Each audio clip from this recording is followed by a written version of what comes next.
اور مالک، خداوندوں کے خدا اور بادشاہوں کے بادشاہ کے الفاظ استعمال کر کے آپ خدا کی تعظیم کر سکتے ہیں، اور اس طرح آپ اپنی دعا کا باقاعدہ طور پہ آغاز کر سکتے ہیں۔ اور اگر آپ ان باتوں کو غور سے سنیے گا، ترتیب کو تعظیم کے ساتھ آپ نے دعا کا آغاز کرنا ہے۔ اور دوسرا میرا پرنسپل ہے گناہوں کا اقرار کرنا۔ دعا کے اس حصہ میں انسان کو اپنے گناہوں کا اقرار کرنے کی ضرورت ہے، اور یہاں پہ میں آپ کو بتاتا چلوں، جب کوئی بھی شخص اپنے گناہ کا اقرار کرتا ہے، اس کے اندر عاجزی، انکساری ہوتی ہے، اور وہ عاجزی اور انکساری کے ساتھ اپنی دعا خدا کے سامنے کرتا ہے، اور اپنی اس گناہ آلودہ حالت کو خدا کے سامنے رکھتا ہے اور اپنے گناہوں کا اقرار کرتا ہے۔ اس میں ہم اگر بائبل مقدس کو دیکھیں تو مقدس داؤد نبی بیان کرتے ہیں، بے شک انسان ماں کے پیٹ ہی سے گناہ گار ہے۔ اب یہاں پہ معروشی گناہوں کے تعلق سے بھی بات ہو رہی ہے، اور ذاتی گناہوں کے تعلق سے بھی بات ہو رہی ہے، اور مقدس یعقوب بیان کرتے ہیں، ہم باتوں باتوں میں خطا کر جاتے ہیں، عاجزی کے ساتھ کی گئی دعا سے خدا معاف کر دے گا۔ اگر آپ بڑی عاجزی کے ساتھ، انکساری کے ساتھ خدا کے سامنے دعا کرتے ہیں تو خدا ہمارے گناہوں کو معاف کرنے کی قدرت رکھتا ہے۔ نمبر ایک، ہم نے خدا کی تعظیم کی ہے، تعظیم کے ساتھ ہم نے اپنی دعا کا آغاز کیا ہے۔ نمبر دو، گناہوں کا اقرار کیا ہے، اور نمبر تین جو ہے وہ شکر گزاری ہے۔ اب دعا کے اس حصہ میں ہمیں سب سے پہلے اس بات کی شکر گزاری کرنے کی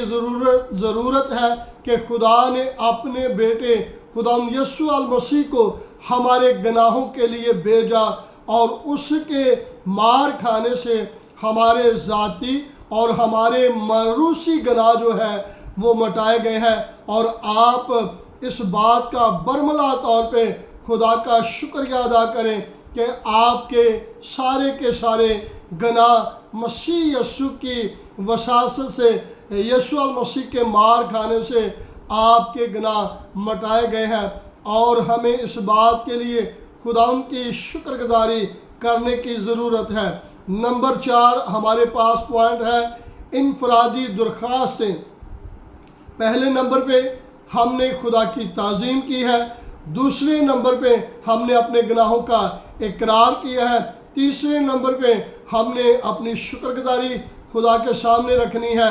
اور چوتھے نمبر پہ انفرادی دعائیں کرنی ہیں، انفرادی درخواستیں کرنی ہیں۔ دعا کے اس حصہ میں آپ اپنی تمام درخواستیں خدا کے سامنے پیش کرتے ہیں، اور آپ اپنے روزگار کے لیے دعا کر سکتے ہیں، آپ اپنے قرضہ جات کے لیے خدا کے حضور درخواست کر سکتے ہیں۔ اگر کبھی ہم پریشانی، بیماری یا مصیبت کا شکار ہوتے ہیں تو ہم لمبی فہرست لے کر خدا کے حضور بیٹھ جاتے ہیں، اور ان دعاؤں کو خدا کے سامنے کرتے ہیں، اور اپنی اس پریشانی، مصیبت میں اس پہلے 3 جو میں نے آپ کے سامنے پرنسپل رکھے ہیں ان کو ہم بھول جاتے ہیں، اور ہم اپنی درخواستوں کی لسٹ جو ہے وہ خدا کے سامنے رکھتے ہیں، اور وہ رکھ کر ہم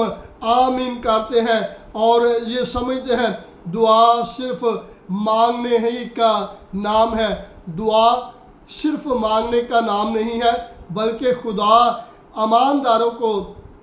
ایک ترتیب سکھاتا ہے، مقدس لوگوں کو ایک ترتیب سکھاتا ہے کہ کس طرح خدا کے حضور ہم نے دعائیں کرنی ہے۔ اور چوتھی بات ہم نے سیکھی ہے کہ ہم نے انفرادی درخواستیں جو ہیں وہ اپنی پریشانیاں ہیں، ہماری بیماری ہے، یا ہم کسی عزیز اقارب رشتہ دار کے لیے دعا کرنا چاہتے ہیں وہ تمام دعائیں ہم خدا کے حضور کر سکتے ہیں۔ اس کے بعد ہم سفارشی مناجات کریں گے، جس کا مطلب ہے دعا، التجا، فریاد، منت یا مدد کے ہیں۔ اور جب دعا کسی بھی پریشانی یا مسئلے کو خدا کے سامنے رکھتے ہیں اور پورا ہونے کی درخواست کرتے ہیں، یہ دعائیں ہم حکومت کے لیے کر سکتے ہیں، یہ سفارشی مناجات ہم بیماروں کے لیے کر سکتے ہیں، غریبوں کے لیے کر سکتے ہیں، لاچاروں کے لیے کر سکتے ہیں، اور ہم یہ سفارشی دعائیں جو ہیں بے روزگاروں کے لیے کر سکتے ہیں، اپنے خاندان کے کسی ایسے فرد کے لیے کر سکتے ہیں جو خدا سے دور آپ کو نظر آتا ہے، اس کی روحانی زندگی کے لیے خدا کے حضور دعا کر سکتے ہیں، اور یہ سفارشی مناجات میں آپ کر سکتے ہیں۔ اور نمبر 6 جو ہے میرے سامنے، وہ حمد و ثنا کے ساتھ آپ 6 پوائنٹ کی طرف جا رہے ہیں۔ دعا کا یہ آخری حصہ ہونا چاہیے جس میں پھر آپ حمد و ثنا کے ساتھ خدا کے حضور دعا کریں۔ اس حصہ میں خدا کی بزرگی، خدا کی بڑائی کا اقرار کریں، اور اچانک سے دعا کو بند نہ کر دیں۔ دعا کو بند کرنے کا یا ختم کرنے کا آپ کا سٹائل بھی ایسا ہونا چاہیے، آپ نے جیسے خدا باپ کی تعظیم کرتے ہوئے اپنی دعا کا آغاز کیا، اور اسی طرح جب آپ نے اختتام کرنا ہے، ختم کرنا ہے، تو خدا کی بزرگی، خدا کی بڑائی کا اقرار کریں، اور خدا کے حضور جتنی آپ نے دعائیں کی ہیں خدا کے حضور، اور مانگی ہیں خداوند یسوع المسیح کے وسیلہ سے۔ اور بائبل مقدس میں جیسے میں نے آپ کے سامنے حوالہ پڑھا ہے، اس دن تم مجھ سے کچھ نہ پوچھو گے، میں تم سے سچ کہتا ہوں اگر باپ سے کچھ مانگو گے تو وہ میرے نام سے تم کو دے گا۔ اب ہم اختتام کر رہے ہیں اور خدا کے سامنے دعا کر رہے ہیں، اور خدا سے کہتے ہیں کہ یہ دعائیں ہماری جو ہیں وہ تیرے بیٹے خدا یسوع المسیح کے نام سے پوری ہو۔ خدا اس کلام کے وسیلہ سے آپ کو برکت دیں، اور اگر آپ کو اس کلام کے وسیلہ سے برکت ملی ہے، آپ کو کوئی سمجھ آئی ہے، تو لازمی آپ اپنے کمنٹ کے ساتھ میرے ساتھ بات کریں۔ گاڈ بلیس یو، خدا آپ کو برکت دے۔